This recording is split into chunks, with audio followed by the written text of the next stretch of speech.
guri saaxiibtay joogo saaxiibtay sheekaysanayna markaas waxa arkay qolka anu dhigan waxa laga fiirsanaa heestiisa magan marka heesta way ugu soo noqnoqod qofku ku soo cishanay bis soo cishana ka tagay waxa dhahay heesta ligeysanaay maxay ahayd wiil waayo wiil oo qatar ah sabax ma ogtahay oo qoslo Allah haye wiil kan tiri oo dayaxdal nuur shaal laha haye wagaasay xataa kiib ku dirsanayna bluetooth furta isoo dibbo waa isoo diray maalin marta muufa guri Dubai oo heesta waa soo bilaawdaa waa ku cishtaa waxaan la wiilkan uu qosol qurxoon yahay bisku asxaab aheen oo xaafid diriskuna waxaan dhahay kaala wariyaada wiilkan u jeedin wiilkan araba intee keenay markaas waxa lagu dhahay wiilkan dayaxdal nuur shaal laha ogaadahay si fiilahay abu wiilkan qosolkiisa ay jeclaaday markaas amida wuxuu dhahay walaalkii saaxiibayeen lambarkiisa ku soo diraa beenta waa dhahay walaa baa ku soo diraa haye oo isa dir lambarkii ninkan waa farina ku soo diraa farina ku sheekaysan ay tiri $10 oo kaliya ayuu meherkayga ahaa xilliga oo ahayd xilli adag qofka aan ka hadlayna waa marwada koowaad ee fanaan dayaxdal nuur oo lagu magacaabo marwo farxiye run ahaantii cod ay soo dhigtay ayay kaga sheekaysay xilli adag oo soo maray waxay tiri marmarka qaarkeed waxa dhici jirtay inaan weyne goob aan seexano oo aan seexan jirnay asxaabteena qayb ka mid ah xilliga waxa uu ahaa mid aad u adag run ahaantii codka aad soo daawateen ayaa marqaati ka ah xaqiiqdii lamaanahan guuleystay sida dhibtaasi ay u soo mareen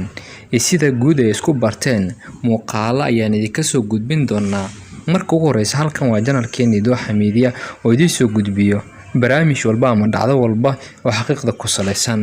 run ahaantii marka aan u gudagalno muuqaalka codkaasi aad soo dhageysateen waa marwada alfanaan dayaxdal nuur oo lagu magacaabo farxiye waxay ka sheekaysay sawirkii iyo dulqaadkii ay u soo martay inay hesho xaajigeeda waxa ay tiri run ahaantii $10 hadafka ma ahayn hayeeshii hadafku wuxuu ahaa inaan qoys iyo nolol yeegleeno taasi oo aan ku faraxsanaa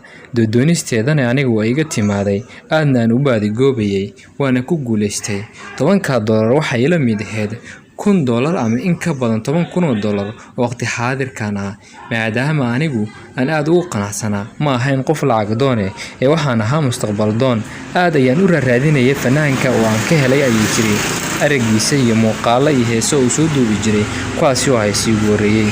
muuqaalo kale ayaan idin soo gudbin doonaa oo ku saabsan ayagoo sheekaysanaya iyo warbixino dhowr ah ee ku soo dhawaada halkan waa channelkii Dooxa Media waxaan dumar daydayoon midiidan raadiyo badantan doonay ilaahay ka ducaysan jiray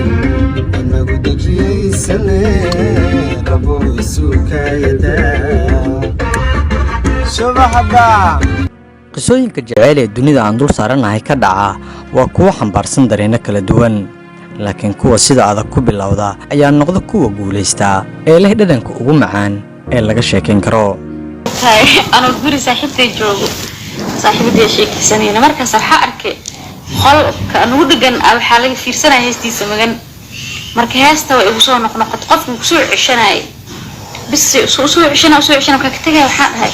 heesta ligeysanaay maxay ahayd wiil waayo wiil oo qatar ah sabax ma ogtahay oo qoslo Allah haye wiilkan tiri oo dayaxdal nuur shaal laha haye qudhiisa ka hadlay ayaa mar uu soo dhigay bartiisa oo ku leeyahay aaladda Facebook ku yiri run ahaantii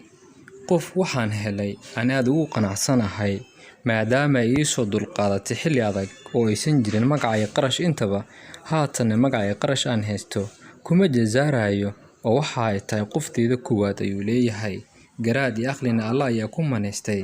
aad ayuu amaan kala dullacay dhanka kale muuqaalkii koobnaha ay soo duubeen waxa ka falceliyay dhammaan dadka baraha bulshada ku jira qaybtooda ugu badan kuwaasi oo run ahaantii sheegay inay mudan yihiin in lagu daydo lamaanahan maadaama ujeedka guud ama hadafkooda uusan ahayn lacag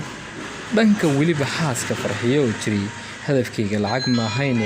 waxay ahayd inaan guul gaaro oo aan helo xaajigayga